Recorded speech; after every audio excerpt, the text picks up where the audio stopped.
Hi everyone, it's your girl Tina Olise. Welcome back to my channel. Today I'm going to be showing you how to achieve this chunky juicy twist, so make sure to click on that subscribe button.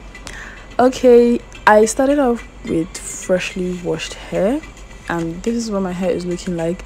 I already moisturized it prior to shooting this video.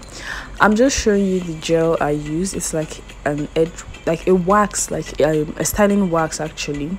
So I'm just patting my hair and just trying to think of how the style is going to fall. If it's going to be center part, you can choose any type of part. You can choose not to actually even put parts. It all depends on your preference, all depends on how you actually want to be styling this chunky twist after making it. But for me, I like to put the center part. So if you actually want a very clean part behind, like cotton, you can actually make use of 2 mirrors. But for me, I tried to do that and I got tired, so I don't actually like stressing myself when I'm making my hair, especially when I'm twisting it.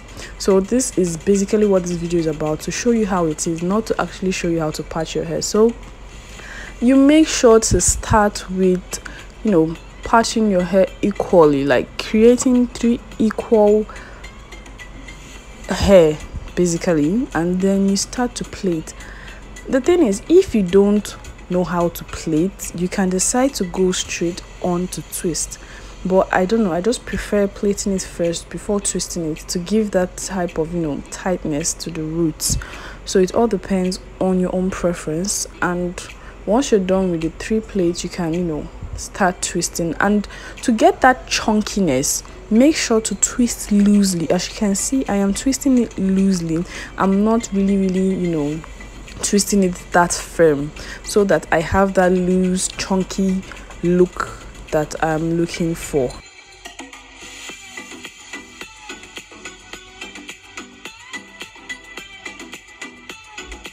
One thing you should know is the only reason why I decided to plait it first is because it is actually a chunky twist, and if I chose to twist it first from the roots, it's going to be too loose. Normally when I do my twist, I do not plait it with 3 strands first before twisting. I just go ahead and twist. But this is very chunky and I want it to last, and you see the outcome already. You can actually do better than I did by creating clean parts and patterns, but for me, this is it. I do not like stressing myself.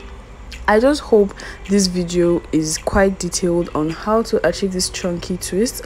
I've had a few people actually ask me how I do my twist and all. That is why I decided to do this video for you all, and I hope it is helpful. In my next video, I am going to be showing you how to perfectly do twist so that it doesn't lose. And this was the final hair strand actually, and I was so happy. So in my next video, make sure to click on that subscribe button to see how to perfectly do twist. I have some people say they always make twist styles and it ends up losing because they don't know how to twist. So in my next video, I'm going to be teaching you tips and a lot of things you have to know about twisting as a style, as a protective style to grow your hair, and the best way to do it to make sure you do not have breakage. So you see, this is basically it. Like I said, you can decide not to put this center part. You can decide to just do it anyhow you want to do it, and I ended up putting beads and cowries and just a little bit of accessories to make it look a little bit nice. So thank you so much for watching this video and every of my other videos. Don't forget to click on that subscribe button, and I want to know what you think about this hairstyle down in the comment section. I will see you in my next video. Bye.